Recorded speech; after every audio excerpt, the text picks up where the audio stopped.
You're listening to Give Me the Fear, the Britflicks Podcast Frightfest 2023 preview series. My name is Stuart Wright, and usually I host this show, but for this genre talent-filled build-up to the Woodstock of Gore, I'm keeping stum. When this intro is done, this is the last you're going to hear from me until I ask you to tell your friends all about it. The spoiler-free interviews are brief, and across the entire series, you will discover the kind of knowledge and experience about how to make horror films that they just don't teach you at film school. Are you ready for that? After looking back at the blood, sweat and tears that went into their creative successes, I asked them one last question. If you could handpick one person to be in the audience, alive or dead, famous or personal to you, for your Frightfest screening, who would it be and why? I think you're going to love the answers this question elicits. I certainly do. That's my introduction over with. Let's hear from the talent.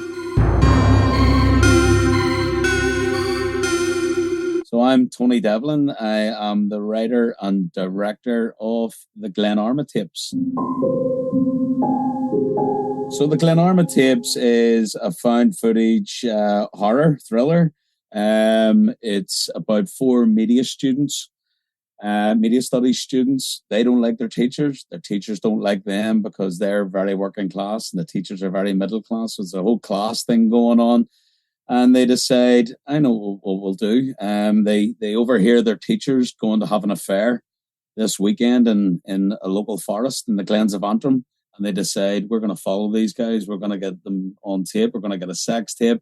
And they'll think twice about how they treat us. However, as with all good horror films, when they get to the forest, everything goes awry. The idea for this movie started off back in 2018. We developed it for a while. Then COVID hit. I was on a course with NI Screen called the New Writer Focus Course. And I was actually developing my next movie at the time. But at the end of that process, I think we got to the point where I realized that this movie is going to cost £5-6 million to make. NI Screen offered me 350 grand, which is a lot of money, but in film terms, it's not. And you get 14 days to shoot it. So we harked back to something that we were developing 4 years previous. We got on it, and then we came up with the GLENARMA Tapes. We started shooting at the tail end of the second lockdown, which was March 2022. So we had COVID officers and everything on set. It was a bit of a nightmare, but it was all exterior. It was in forests at 4 a.m. Where, you know, people weren't going out. It was the actual forest that we shot in it's used for stag parties and hen parties. You know, it's paintball and it's off-road driving and stuff. So no one was about, which was great. Tough shoot in terms of the COVID, the social distancing thing. But as I say, we were outside. I guess the biggest obstacle that we had was, you know, it was night shoots with limited money, with 14 days to shoot this. We tried the over-the-shoulder thing for the running sequences. And then my incredible DOP, Jenny Atchison. We were all first-timers. I was a first-time feature director. It was her first feature as DOP. You know, she'd done a lot of shorts. Most of the HODs, who were all female, it was their first time on a feature film. But we all just got the movie. We bought into it. We knew we didn't have a lot of money or a lot of time to shoot it. And she came along with this motorcycle helmet, and she put the Ariel axe on top of the motorcycle helmet. She had a neck like B.A. Baracus by the end of the shoot because, you know, she's running around with this motorcycle helmet. She's our POV. So, you know, so I was treating her like an actor. So the actor playing her was behind her. I'm giving her information via, you know, cans that we had going on. We had the system rigged up where I could talk to her inside the motorcycle helmet. So everywhere she ran, it looked as if it was our guys with head cams running through the forest at nighttime.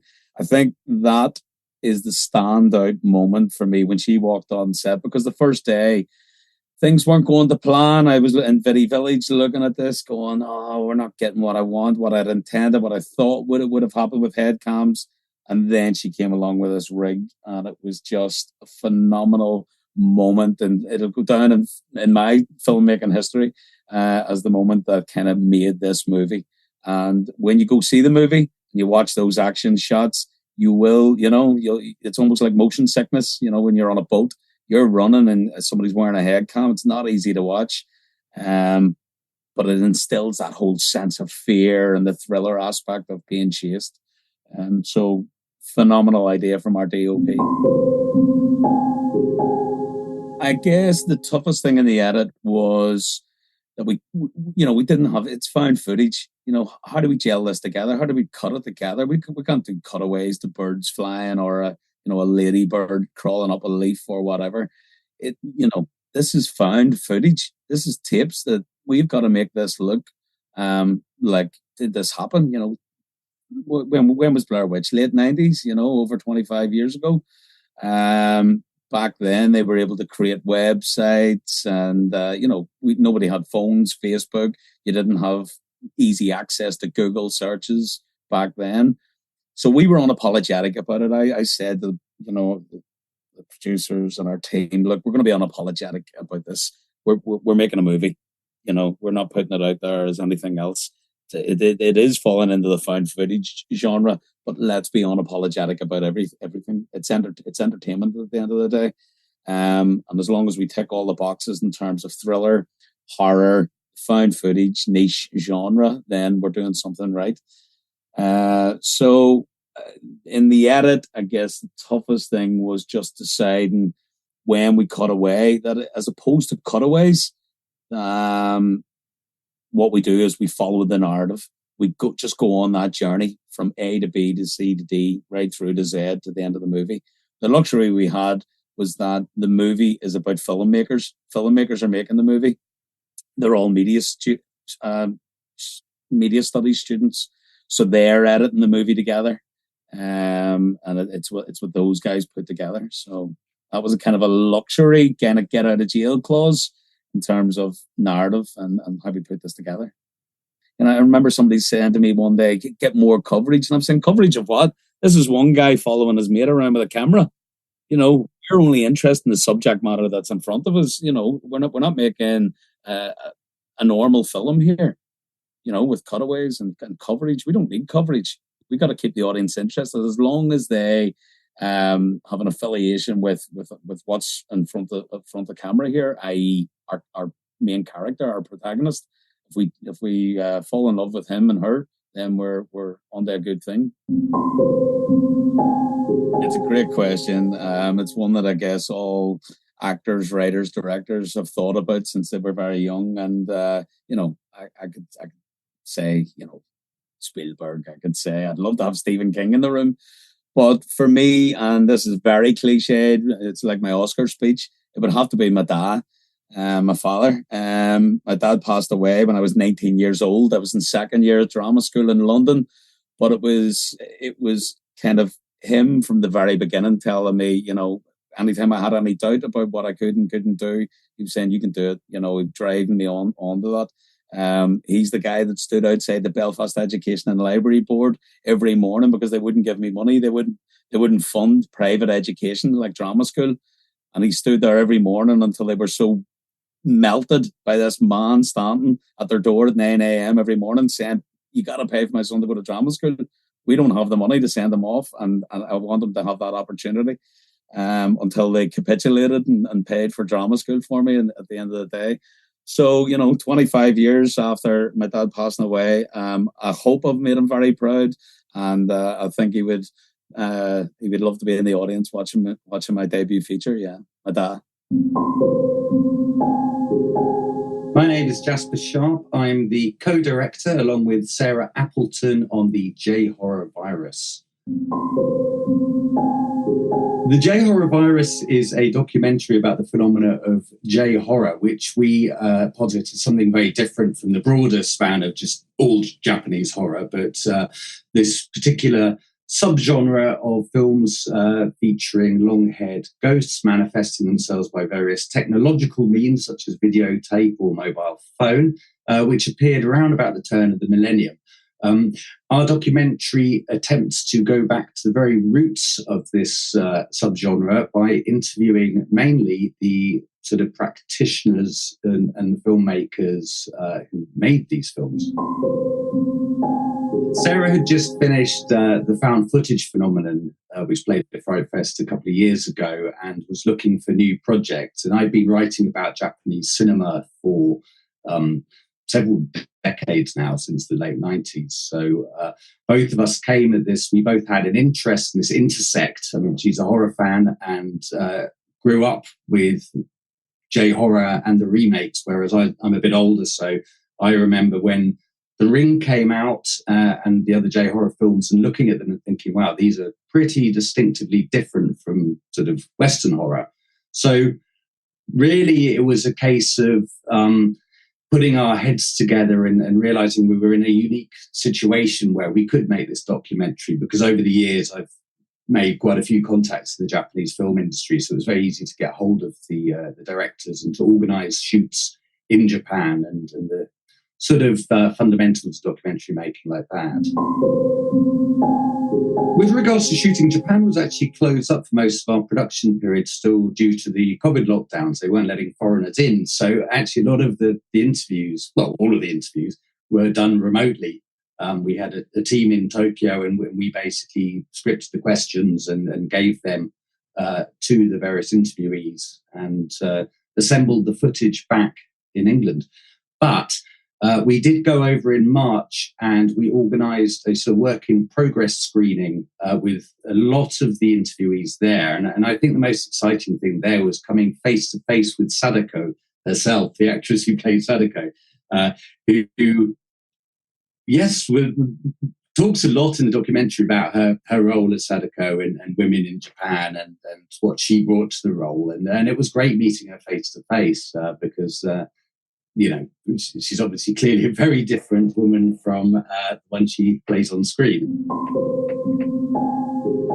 I was surprised because I thought I knew a lot about the history of Japanese horror, and we interviewed Norio Tsuruta, who directed really where the roots came from in the Scary True Stories straight-to-video series from the 90s. But he said, you have to interview this guy, Teruyoshi Ishii, who made this film that influenced us all called Jaganrei, Psychic Vision, which is a 1988 found footage mockumentary about a pop singer who is sort of cursed by this audio recording on one of her tapes. And then you see lots of photos in the background of ghosts standing around wherever she is. So this is basically the beginnings of J-horror as we know it. And I wasn't aware of this film. It's a very obscure straight-to-video film.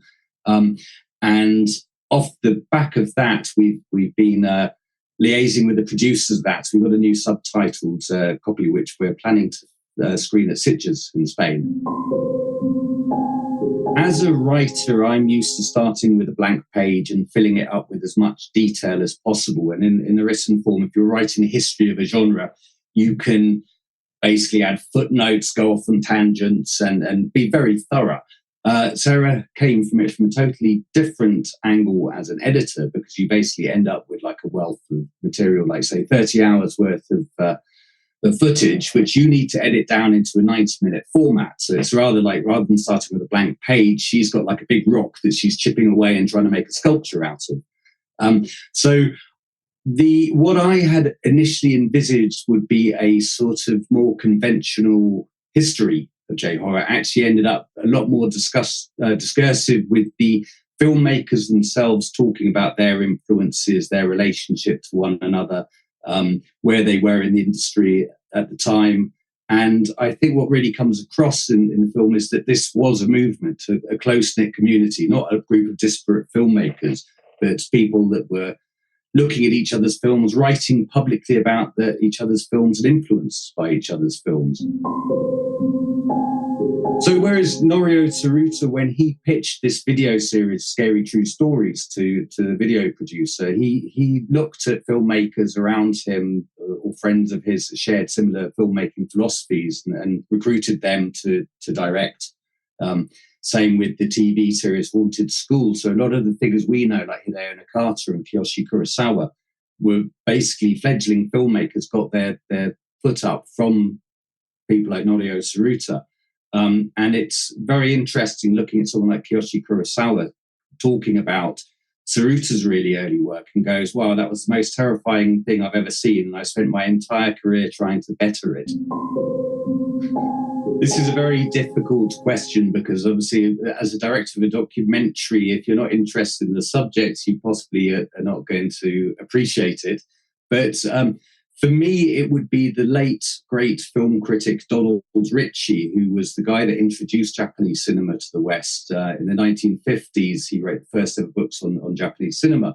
When I lived in Tokyo in the 2000s, he was still living there. He was in his 70s at the time, and I got to know him quite well. But I remember him reviewing the Midnight Eye Guide to Japanese Cinema book, which I wrote with Tom Mez. And he said this was like a celebration of everything that was hip and cool and didn't really capture what the beauty of some of Japanese cinema that was coming out at the time. And so he was very much down on genre movements. And I subsequently got to know him better. And he said some very nice things about my book on pink cinema, Behind the Pink Curtain, which really surprised me because I do take a few digs at him as a sort of fuddy-duddy old conservative. But I think he would appreciate, firstly, that these films have had a longevity that probably he wouldn't have imagined at the time. But the way that our sort of documentary sort of approaches this, you know, as we're mediating between Japanese culture and the West, we're trying to look at the social context and the technological context in which they emerged. And we're doing it through the voices primarily of the filmmakers, with as few sort of Western critical voices as we could get away with. The other key figure at the moment is the late Dennis Meikle, who is Sarah's father. And he wrote in 2005, he wrote a book for Titan, The Ring Companion. And for me at the time, I remember reading it, and it was the best book on J-horror that had come out. It didn't go with too many sort of cultural theorizing or anything. It looked at the films themselves and charted a history. And obviously through the process of writing this book, that's how Sarah became introduced to a lot of these films. So I think it's a shame he passed away last year, but I wish he could have seen the finished documentary. I know from knowing him personally that he would have been very critical about it because he was quite critical about things, but at the same time, it's great that we made it. My name is Mike Hurst, and I am the writer, the director, the producer, unfortunately the financier, and all-round jack of all trades on a film called Transmission. So we made that for the last 4 years, and now we're premiering at Frightfest in 2023. Yeah, Transmission is the world's first channel surfing horror movie. So it all takes place on a TV screen.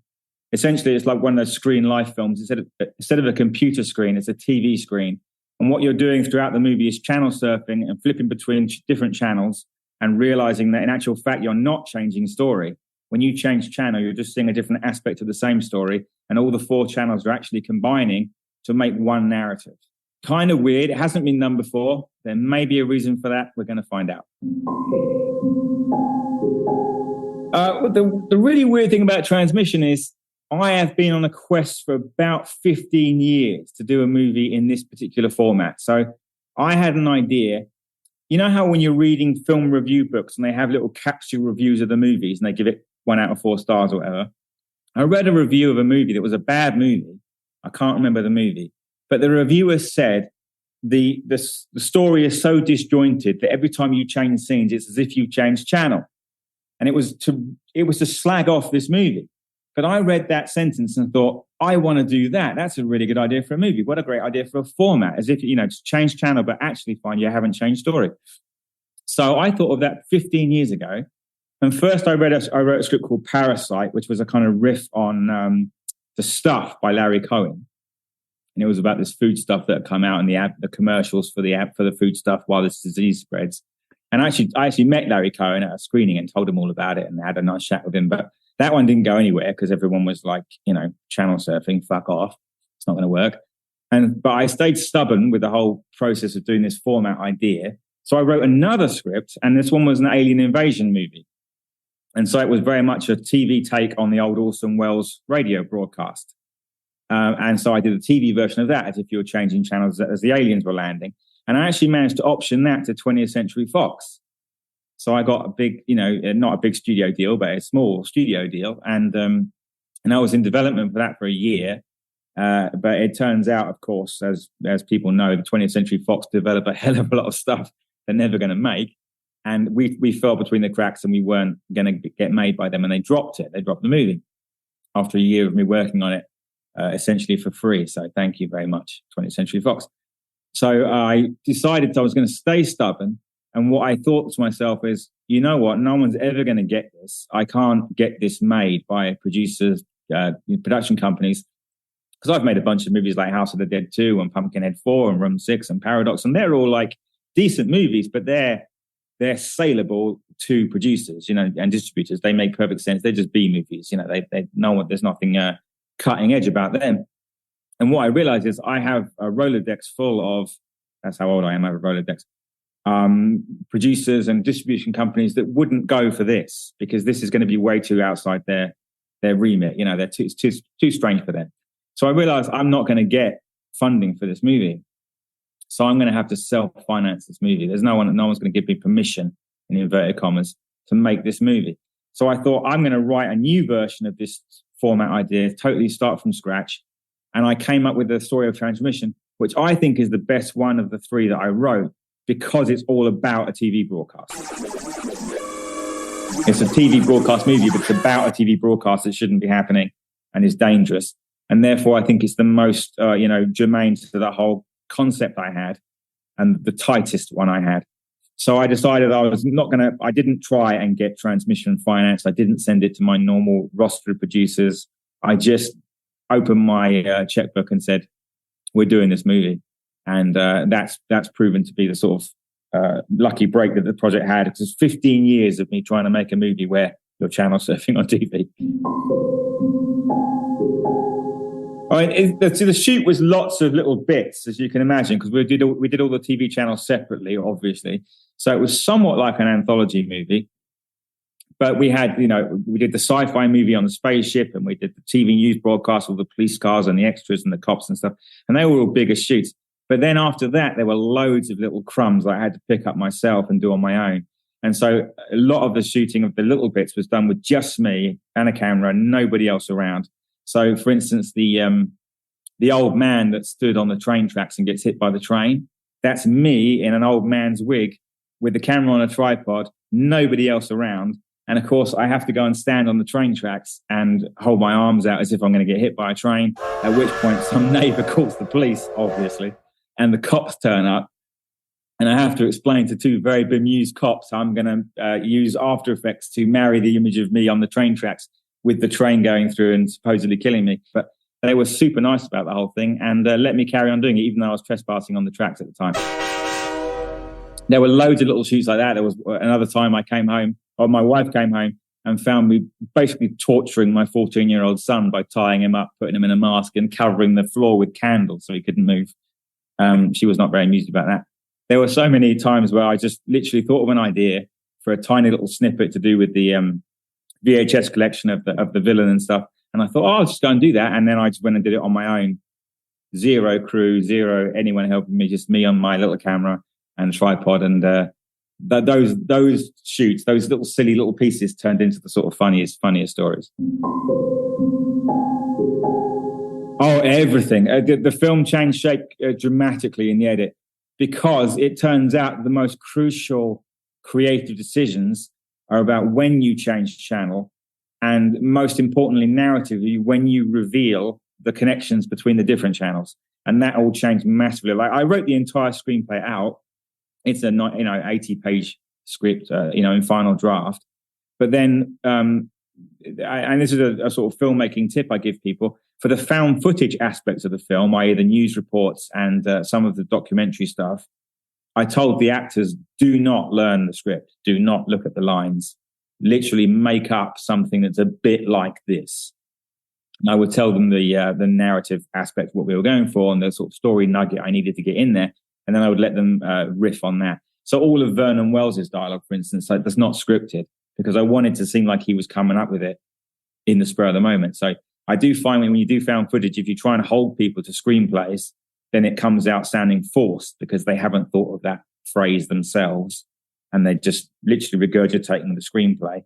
And that's when you get that kind of slightly fake quality to the voice. So even though I wrote the screenplay out, the found footage aspects or the found footage channels were not done according to the script at all. And I just find that was a better way of doing that. It would be Roger Corman, who the film is dedicated to, because he's a legend. I really like him as a person and as a filmmaker. And also, he kind of financed this movie without knowing it, because he hired me to write a screenplay for a movie called Death Game 2084. And I wrote that screenplay for him, and we had lots of great meetings about it and stuff. But I used all the money he paid me to make Transmission. So Roger Corman is accidentally the executive producer of Transmission. And also the space movie, the horror movie in the movie is very much based on Galaxy of Terror. And the 80s comedy aspect of the movie, the channel that's playing an 80s comedy, is very much based on Screwballs. So Roger Corman inspired sort of the look of the film. He financed the movie accidentally, and he was, a part of the inspiration for making it. If you enjoyed this podcast, please share it with at least one friend. Put a link out on social media. Rate and review it for your preferred podcast platform. Put an ad in Lou. Novel the town crier. Whisper in the ear of the town gossip. You get the picture. It all helps bring new people into the Britflicks podcast fold. Thank you.